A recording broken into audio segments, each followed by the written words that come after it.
Hello students, मैं आपको पढ़ाऊंगी APH का सेकंड पार्ट। सबसे पहले हमने पढ़ा था प्लेसेंटा प्रीविया, अब हम पढ़ेंगे अब्रप्शियो प्लेसेंटा।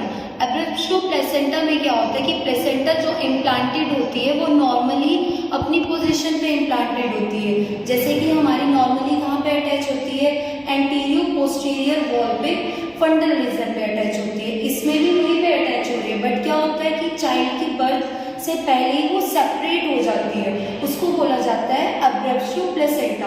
आगे इसकी क्लिनिकल वैरायटीज होती है, जैसे कि सबसे पहले आता है रिविल्ड। कि रिविल्ड में क्या होता है कि जो ब्लड होता है ये प्लेसेंटा है, प्लेसेंटा यहाँ पे सेपरेट हो चुकी है, तो प्लेसेंटा जब यहाँ पे सेपरेट हुई तो ब्लड बाहर एक्सटर्निंग आउट हो गया कि सर्वाइकल से बाहर ब्लड आ चुका है, जिसमें ब्लड बाहर दिखता है उसको बोला जाता है रिविल्ड। फिर उसके बाद नेक्स्ट आता है कंसील्ड। कंसील्ड में क्या होता है कि ब्लड प्लेसेंटा जो है सेपरेट तो हो चुकी है, पर जो ब्लड है हमारा वो वहीं पे एक्यूमुलेट होना शुरू हो गया है। एक्यूमुलेट मतलब कलेक्ट होना शुरू हो गया है, उसको बोला जाता है प्लेसेंटा कंसील्ड। इसका ब्लड बाहर नहीं आएगा, वो यहीं पे कलेक्ट हो जाएगा, जिसकी वजह से कंसील्ड जो होता है ये मोर डेंजरस होता है। जब ब्लड वहीं पे कलेक्ट होएगा तो इसमें से प्लेसेंटा टिश्यू में से एक पार्ट होता है थ्रोम्बोप्लास्टिन।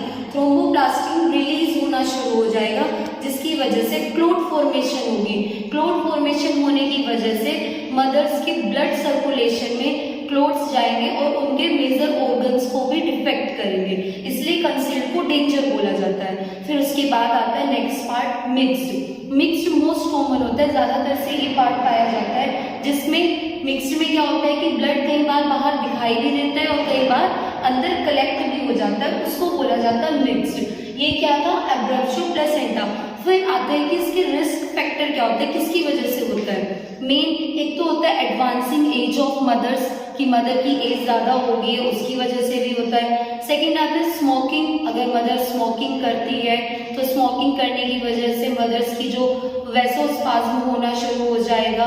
फिर आता है हाइपरटेंशन, ये सब बीमारी जो होंगी, हाइपरटेंशन से भी मदर्स के वेसल्स स्पाज्म होने शुरू हो जाएंगे, जिससे प्रॉपर ब्लड नहीं जाएगा और प्लेसेंटा टाइम से पहले ही सेपरेट हो जाएगी। तो प्लेसेंटा जब टाइम से पहले सेपरेट हो जाएगी, नॉर्मली होता क्या है कि बेबी पहले बाहर आता है उसके बाद प्लेसेंटा सेपरेट होती है, बट अब्रप्शियो प्लेसेंटा में क्या हो रहा है कि पहले ही प्लेसेंटा सेपरेट हो चुकी है, बेबी अंदर ही है। अब बेबी को सारा न्यूट्रिशन वगैरह प्लेसेंटा से ही मिलना है, पर प्लेसेंटा अब सेपरेट हो चुकी है, उसको ब्लड न्यूट्रिशन वगैरह कहाँ से मिलेगा, तो ये होता है अब्रप्शियो प्लेसेंटा।